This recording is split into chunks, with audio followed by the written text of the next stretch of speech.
అంటే మీ బాబు చెప్తూ ఉన్నారు ప్రతిసారి బిగ్గెస్ట్ హిట్ తర్వాత తప్పకుండా మా ఇంట్లో పెళ్లి బాజాలు మోగుతాయి, ఈసారి పెళ్లి చేసుకుంటాను అని. శ్యామలమ్మ గారు ఈసారి ప్రభాస్ గారి పెళ్లి ఎక్స్పెక్ట్ చేయొచ్చా? ఎంత పెద్ద బిగ్గెస్ట్ హిట్ తర్వాత నెక్స్ట్ ఇంకా ఎక్స్పెక్ట్ అంటే అదే కదా, అందరూ జయంతి గారికి కూడా ఉంది ఆ క్వశ్చన్ అడగాలి. అందరూ ఎక్స్పెక్ట్ చేస్తున్నారు. మీ అందరితో పాటు నేను కూడా వెయిట్ చేస్తున్నాను. అన్ని జరుగుతాయి, ఇవన్నీ ఎలా జరుగుతున్నాయి, అవి జరుగుతాయి. సరే. సో ఆయన కూడా చెప్పారు అన్ని జరుగుతున్నాయి, దీంతో పాటు అది కూడా జరుగుతుంది.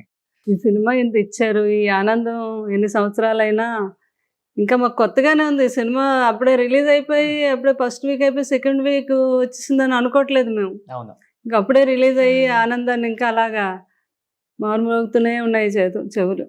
ఆ కలికి మా ఫోన్లు ఎవరివి అసలు, ఫోన్ ఓపెన్ చేస్తే ఇంకా కలికి రెబల్ స్టార్ మా దేవుడు కలికి అనే మెసేజ్లు నిండిపోయినది. నా అంత ఆనందంతో ఉన్నారు కానీ ఈసారి ప్రభాస్ గారు ఫ్యాన్స్.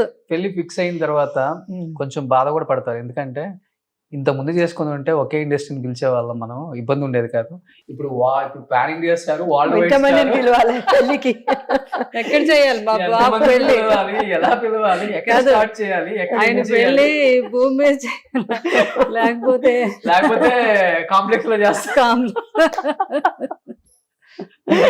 లేకపోతే ఏంటది వాళ్ళు తండ్రి గారు అదే అనేవారు, లేకపోతే ఏ ఫ్లైట్ విమానంలోనే చెయ్యాలి. ఇంకా ఇటు సౌత్, అటు నార్త్, అటు హాలీవుడ్, బాలీవుడ్ అందరు తెలిసిన వాళ్ళు. ఇప్పుడు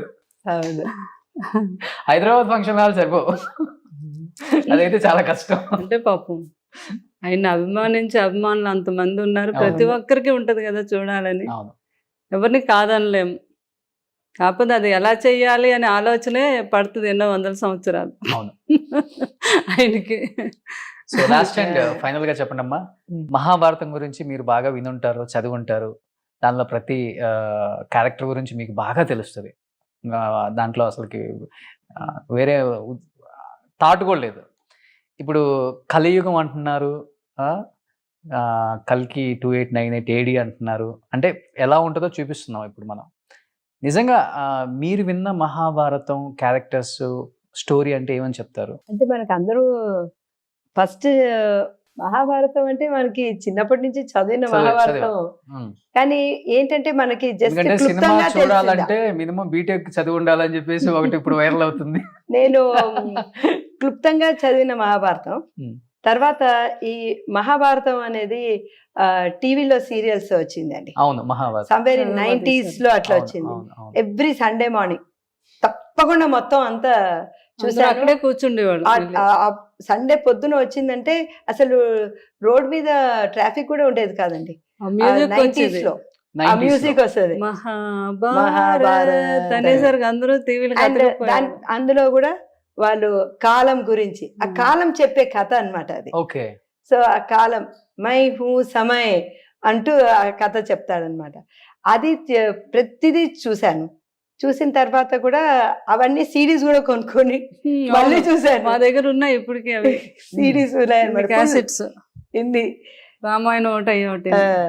సో అవి కూడా చూసాము. సో ఇది అంటే ఇంట్రికేట్ స్టోరీస్ ఉంటాయి అందులో, మనకి తెలియని కూడా ఉంటాయి అన్నమాట. అండ్ అవన్నీ చూసాం కనుక కొంచెం ఐడియా ఉన్నది. అండ్ పిక్చరైజేషన్ అనేది అట్స్ డిఫరెంట్ బాల్ గేమ్. ఓకే. ఏదంటే అవన్నీ కూడా ఎలాగా వాళ్ళు అన్వయించుకొని అది చేస్తారు, వాళ్ళకి అవసరమైనట్టు ఏ సీన్స్ వాడుకునేది అనేది each one has their own interpretation. ఇప్పుడు మనం చూస్తాం కదా, మహాభారతం అనేది ఎంతో మంది తీసినారు, తర్వాత రామాయణం కూడా ఎంతో మంది తీశారు. ప్రతి ఒక్కరికి వాళ్ళ చిన్న చిన్న ఇంటర్ప్రిటేషన్స్ ఉంటాయి. కథ రాసి తెరకెక్కించి సూపర్ డూపర్ హిట్ చేయడం చాలా కష్టం. ప్లస్ అది సినిమాటిక్ గా కూడా మనం కొంచెం యూస్ఫుల్ గా అందరూ ఎన్ని చూపించినా మెయిన్ మూలం అదే, దాన్ని కదుపుకుంటా ఎంతైనా చేసుకోవచ్చు. అవును, మార్చకూడదు. అది ఆ మారల్ అనేది అలాగే ఉండాలి. నువ్వు ఎంత మంచోడైనా, ఎంత పరాక్రమవంతుడైనా కూడా నువ్వు ధర్మం సైడ్ ఉంటే నీకు మంచిది, నువ్వు అధర్మం సైడ్ ఉంటే నీకు నువ్వు చనిపోతావు, దానికి శిక్ష అనుభవిస్తావు అనేది బేసిక్, అంతేనండి. That is moral of life. ఎవరికైనా సరే మహాభారతం అనేది ప్రతి ఒక్కరి లోపల జరుగుతూనే ఉంటది అనమాట రోజుకి. అవును. అంటే నువ్వు ఆ యొక్క యుద్ధం మనం రోజు మనం కరెక్ట్ సైడ్ ఉన్నామా రాంగ్ సైడ్ ఉన్నామా, అది అబ్రహాం లింకన్ వాళ్ళు కూడా అన్నారు, నీ రిలీజన్ అనేది ఏం లేదు, నువ్వు కరెక్ట్ చేస్తే నువ్వు హ్యాపీగా లోపల అనిపిస్తే నువ్వు రైట్, ఏదో లోపల నీకు గెలుపుతున్నదంటే నువ్వు రాంగ్. నీ కాన్షియస్ లోపల ఆ యుద్ధం జరుగుతూ ఉంటుంది అనమాట రోజు. ధర్మానికి అధర్మానికి ఓకే జరిగేదే కురుక్షేత్రం. ఓ, ఆ రెండిటి మధ్య జరుగుతుంది ఆ యుద్ధం. ఓకే అంతే. సో అది ఒక్కొక్కరు ఒక్కొక్కలాగా చూపిస్తారు. సో అలాగే ఇంటర్ప్రిటేషన్స్ ఒకటి, ఇంకొకటి ఇప్పుడు ఉత్తర కడుపులో కూడా ఆ బ్రహ్మాస్త్రం అభిమన్యుడు. తగిలి అభిమన్యుని భార్య అప్పుడు ప్రెగ్నెంట్గా ఉంటుంది కదా, అందులో ఒకటి ఏంటంటే అక్కడ వెంటనే చనిపోతాడు, చనిపోయిన తర్వాత శ్రీకృష్ణుడు బతికిస్తాడు. ఓకే సో దట్ ఈస్ పరీక్షన్ మహారాజు వస్తాడు. ఓకే సో ఇవన్నీ కూడా మగి 2 విధాలుగా ఉంటుంది అనమాట. సో అందరు చెప్పేది ఏంటంటే వ్యాసుడు రాసిన మహాభారతమే చెప్పండి అని ప్రతి ఒక్కరు మనం చూస్తుంటాం కదా ట్వీట్స్ లోను అంతా. సో దీస్ ఆర్ ఒక్కొక్కరు ఒక్కొక్క విధంగా తీసుకొని వాళ్ళకి ఏది అన్వయించగలగరు అట్లా చేస్తుంటారు. ఓ, ఇప్పుడు కలియుగం గురించి అడుగుతున్నాను. కలియుగం అంతం ఏంటి అనేది అవును మనకు తెలియాలి అంటే అది మా నాగి గారే చెప్పాలి. అది అంతంలో ఆల్రెడీ మనం చూస్తాం కదండి. యాక్చువల్లీ ఆ రోజు నేను సినిమా చూసిన తర్వాత ఇంటికి వెళ్ళాక ట్యాప్ తిప్పాక నీళ్ళతో చేతులు కడుక్కున్నప్పుడు అమ్మ బాబాయ్ నీళ్ళు సరిగ్గా వాడాలి, జాగ్రత్తగా ఉండాలా, గంగానే ఎండిపోయినప్పుడు మనం నీళ్ళని ఎంత జాగ్రత్తగా, మనం అందరం ఈ టెక్నాలజీ గురించి అవును. మాట్లాడుతున్నాం ఈ సినిమాలో.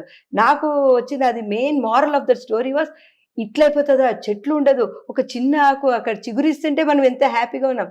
ఆ స్టేజ్కి మనం మన ప్రపంచాన్ని, ఇది బ్యూటిఫుల్ వరల్డ్ని మనం ఆ స్టేజ్కి తీసుకుపోతామా, తీసుకోపోకూడదు, ఇక్కడే మనము జాగ్రత్త పడాలి అనేది మారల్ ఆఫ్ ద స్టోరీ అని అనిపిస్తుంది నాకు. సూపర్. నాకైతే చంబాలా చూసినప్పుడు ఎలా ఉంటది? కాంప్లెక్స్ లోకి వెళ్ళాక ఒకసారి బాబు అది చూసి ఒకసారి ఎలాగైతే ఒక గుడ్డు. మీరు చెప్పినట్టుగా ఆ, ఫేస్ లో మనం చూసాము, that. అదే మళ్ళీ మనందరం ఆలోచించుకొని అంత చక్కగా దాన్ని కూడా మన జయంత్ రెడ్డి గారు చెప్పినట్టు Hmm. అంటే ఇప్పుడు ఈ కాలుష్యాన్ని, వాతావరణాన్ని ఇలా తయారు చేసుకుంది మనమే కదా. మనకి ఇప్పుడు ఛాన్స్ మన ఉన్నది. చిన్నప్పుడు మా మదరారు ఉన్నప్పుడు ఇలా ఉండేది కాదు కదా, ఏడు చిన్నప్పుడు ఇలా ఉండేది కాదు. దీన్ని ఇలా ఈ రకంగా తయారు చేసుకున్నాం. దాన్ని మళ్ళీ అలాగా కాంప్లెక్స్ లో మనం ఏ రకంగా అయితే మరి చూసాం. ఏమైనా మార్పులు వచ్చాయా ప్రభాస్ గారిలో కానీ నాగి గారిలో కానీ? అంటే కనపడుతుంది కదా మనకి ఇలాంటి ఒక సినిమా అలాగే. ప్రమేయం అనేది మనకి మన మీద తెలియకుండా గట్టిగా పడుతుంది. యాక్చువల్లీ నేను మొన్న నాకు ఒకటి మెసేజ్ పంపించారు. వీళ్ళు ఒక ఆర్గనైజేషన్ ఉన్నది, గండిపేటలో ఉంటారు, డాక్టర్ రాజేశ్వరి గారు వాళ్ళు. ఒక లేక్స్ని రెస్టోర్ చేస్తూ ఉంటారు. లేక్స్ రెస్టోర్ చేస్తూ వాళ్ళంతా క్లీనింగ్ చేశారు. క్లీనింగ్ చేసిన తర్వాత అందరు గ్రూప్లో నిలబడి రేపటి కోసం అని రేపటి కోసం అని మెసేజ్ గట్టిగా చెప్పి ఆ వీడియో పంపించారు అనమాట. ఓకే. సో అది నెక్స్ట్ జనరేషన్ కి ఇన్స్పైర్ చేస్తుంది కదా, రేపటి కోసం మనం చేయాలా ఇవన్నీ కూడా. రేపు మన జీవనదులని ఎండిపోకూడదు, మనకి చెట్లు చేమలు లేకుండా ఉండకూడదు, ఇట్లా డ్రై ఎడారిలాగా అయిపోయింది ప్రపంచం, అట్లా ఉండకూడదు. అట్లా అసలు మనమే ఉండాలని కాదు కదా, అక్కడ ఉన్న జంతువులు ఏం జంతువులు లేదు, ఒక గుడ్డు చూస్తే ఎంతో ఆశ్చర్యపడిపోతున్నాం. ఆ స్టేజ్కి మనం తీసుకురావద్దు. ప్రెగ్నెంట్ ఉమెన్ కనిపిస్తే నేను ఎప్పుడు అదే భయపడుతుంటాను అనమాట. ఎందుకంటే ఇన్ఫర్టిలిటీ అనేది చాలా ఎక్కువైపోయింది బికాస్ ఆఫ్ ఆల్ దిస్ కాలుష్యం. అయితే అనిపిస్తుంది అనమాట, అయ్యో ఇంకొక 100 సంవత్సరాలు అయిపోతే అసలు టెస్ట్ ట్యూబ్ బేబీతోనే వస్తుందా పిల్లలు అనే మీమాంసంలో మేము గైనకాలజిస్ట్ అనుకుంటుంటాం అనమాట. ఆ స్టేజ్ వాళ్ళు అంటారు, అయ్యో నేను టచ్ చేయొచ్చా నిన్ను అనే అమ్మాయి అంటది. అంటే ప్రెగ్నెన్సీ అనేది ఎంత అపురూపం అయిపోతుందో ఆ స్టేజ్ లో, ప్రెగ్నెన్సీ రావడమే అపురూపం అయిపోతుంది. డాక్టర్ కాబట్టి అదేంటమ్మా అసలు ఆ సీరం టెస్ట్ బేబీ 120 days? అదే అంటే సీరం వాళ్ళు ఎక్స్ట్రాక్ట్ చేయడం 150 days కి. ఓకే. సో వీళ్ళు ఏం చేస్తున్నారంటే something like an IUI procedure చేస్తున్నారు. సీడింగ్ అని అంటారు కదా, సీడింగ్ అంటేనే IUI. సో ఆర్టిఫిషియల్ గా అదే మేమంటాం, న్యాచురల్ గా ప్రెగ్నెన్సీ వస్తుందా, న్యాచురల్ గా పిల్లలు పుడతారా అనేది పెద్ద డౌట్. ఇంకో 100 సంవత్సరాల తర్వాత ఇంత టెంపరేచర్స్, గ్లోబల్ వార్మింగ్, కాలుష్యము అండ్ ఎలక్ట్రోమాగ్నెటిక్ వేవ్స్, ఇవన్నిటి చూస్తా ఉంటే అది యాజ్ అ గైనకాలజిస్ట్ నేను అక్కడ కనెక్ట్ అయినాను Okay. మృణాల్ సేన్ వస్తుంటే ప్రెగ్నెన్సీ అని తాకచ్చా అని అడగడం Okay. ఇంత you feel oh my God ఆ స్టేజ్ కి వచ్చేస్తామా, ఒక గుడ్డు చూస్తే ఆ స్టేజ్ కి వచ్చేస్తామా, ఆశ్చర్యపడడం. మనం భయపడుతూ అవును. తింటున్నాం, బాబా ఇది తింటే ఇందులో ఏమైనా కెమికల్స్ ఉన్నాయని ఇవి ఉన్నాయని సగం ఫుడ్ అంతా భయపడుతూ తింటున్నాము, ఉన్నదేమో భగవంతుడి మీద భారం వేసి తింటున్నాం అనమాట. చికెన్ మటన్ తినాలంటే భయపడుతున్నారు కదా చాలా బయట. భయం అన్నమాట. దాన్ని తీసుకొచ్చి ఇవన్నీ ఎక్కడికి దారి తీస్తున్నది. సో ఆ లెవెల్ అన్నమాట. అందుకే అంత కొంత అమ్మాయిలు మార్పు ఉన్నా- రావాలి. అంత అమ్మాయిలు ఉన్నా కూడా వాళ్ళు మిషన్ పెట్టి చూస్తున్నారు ఎవరు ఫర్టైల్ అమ్మాయి. ఆ, సో అందరూ అమ్మాయిలు ఫర్టైల్ కాదు, అమ్మాయి ఉండొచ్చు. ఆ లెవెల్కి వెళ్ళిపోతామేమో అయ్యో అనే ఇప్పుడు మనము దిస్ ఇస్ ద టైం మనం జనంలో ఒక చేయాలి.